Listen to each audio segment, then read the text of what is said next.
আমার মতো চিংড়ি মাছ খেতে তোমরা কে কে পছন্দ করো অবশ্যই কমেন্টস করে জানিও। আজকে হচ্ছে চিংড়ি মাছ রান্না করব।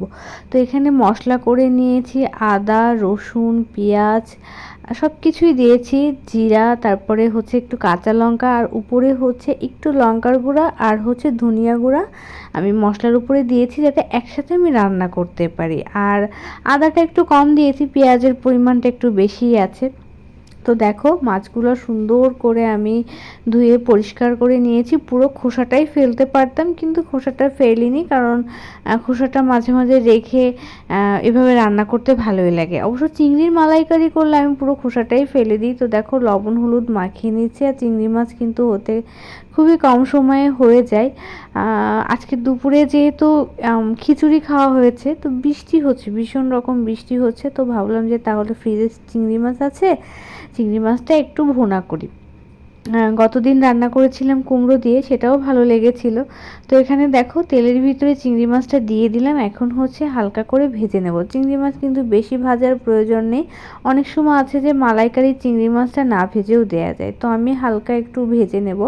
তো একটু নাড়াচাড়া করে এপিট ওপিট করে চিংড়ি মাছটা তুলে নিব। আর বাইরে হচ্ছে ঝুম বৃষ্টি, কি বলবো তোমাদের দাদাভাই আজকে হয়তো ভিজতে ভিজতে আসবে আর কি, মানে বৃষ্টি একটুও থামছে না। কিন্তু আমার মানে ওয়েদারটা ভালো লাগছে আর কি, বৃষ্টি ওয়েদারটা আমার বেশ ভালোই লাগে, কিন্তু যারা আসলে সবসময় বাইরে চলাচল করে তাদের জন্য একটু খারাপ হয়ে যায় আর কি। তো দেখো মাছগুলো খুব সুন্দর করে ভেজে উঠিয়ে রেখেছি, এখন এই তেলেই আমি দিয়ে দিলাম হচ্ছে জিরা ফোড়ন। জিরা ফোড়ন দিলে সুন্দর একটা স্মেল আসে আর খেতেও বেশ ভালো লাগে। আর একসাথে তো সব মশলা করে নিয়েছি, তো দেখো চিংড়ি মাছগুলো দেখতে বেশ ভালো লাগছে। আর এখানে সব মানে মিক্সারে যখন মশলাটা করে নিই সব একসাথে, তো সহজ হয়ে যায় আর কি, ভালোও হয়। তো দেখো এই যে, আর পেঁয়াজ বাটা দিলে না খেতে মানে মশলাটা একটু ঘন হয়, খেতে ভালো লাগে আমার কাছে। তোমরা চাইলে পেঁয়াজ ভেজেও দিতে পারো, আজকে এভাবেই রান্না করছি। আর টমেটো থাকলে অবশ্যই আমি টমেটো পেস্ট দিতাম, আমার কাছে ভালো লাগে। তো যাই হোক আজকে একটু অন্যরকম করে রান্না করছি, গরম মশলা দিইনি, আজকে গরম মশলা দিয়ে রান্না করব না। লবণ হলুদ দিয়ে দেখো খুব সুন্দর করে মশলাটা কষিয়ে নিতে হবে, যেহেতু চিংড়ি মাছ হতে বললাম তো মানে খুব একটা বেশি টাইম লাগে না, এই জন্য মশলাটা খুব ভালো করে কষিয়ে নিতে হবে বারবার করে। তো আমার এই যে মিক্সারের ভিতরে একটু মশলা ছিল, সেটাতে হালকা জল দিয়ে ধুয়ে সেই মশলাটাও দিয়ে দিলাম। এখন এটা অনেক ভালো করে কষাবো। আর সন্ধ্যায় হলো আজকে রিদ্ধিকে মানে কিছুক্ষণ পড়িয়েছি, পড়ানোর পরে হচ্ছে আরও অনেকগুলা কাজ ছিল, সেগুলো করে এসে তারপরে ভাবলাম যে মাছটা রান্না করি। আর ফ্রিজে ডাল আছে, ডালটা গরম করব, আর মাছের ঝোল আছে সেটাও গরম করব, এটাতে আমাদের রাতের খাবার হয়ে যাবে। তো দেখো এই যে আমি কিন্তু অনেকক্ষণ ধরে এভাবে মশলাটা কষাচ্ছি, যত মশলা কষানো যায় আমার কাছে মনে হয় যে তরকারিটা মানে এই ভুনা তরকারিটা খেতে, চিংড়ি মাছের ভুনা তরকারিটা খেতে অনেক ভালো লাগে। তো দেখো মশলা কষাতে কষাতে মশলার যে জলটা ছিল সেটা কিন্তু শুকিয়ে এসেছে।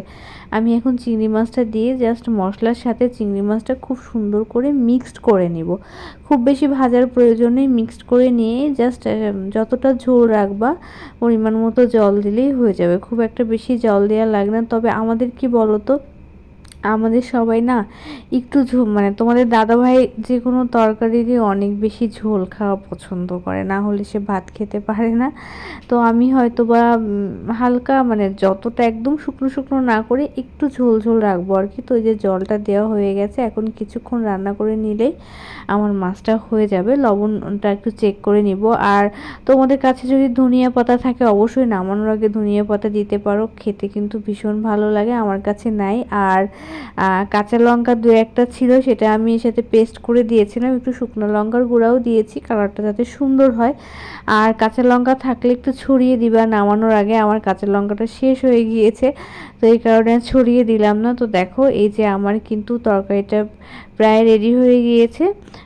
এখন এই যে কিছুক্ষণ মানে 2-1 মিনিট পরেই জাস্ট আমি নামিয়ে নিব। দেখো কত সুন্দর কালারটা হয়েছে। আর এরকম চিংড়ি মাছ ভুনা খেতে আমার ভীষণ ভালো লাগে, এটা পোলাও দিয়ে, সাদা ভাত দিয়ে, তোমরা যে যেটা দিয়ে খেতে চাও, ফ্রাইড রাইস দিয়ে, সব কিছু দিয়ে খেতে পারবা, সব কিছু দিয়ে ভালো লাগবে। তো এই যে আমার মাছটা একদম রেডি হয়ে গিয়েছে। আমার রান্নাটা কেমন লাগলো তোমরা অবশ্যই জানিও, আর যে রান্নাটা ভালো লেগে থাকে অবশ্যই বাসায় একবার হলেও ট্রাই করো।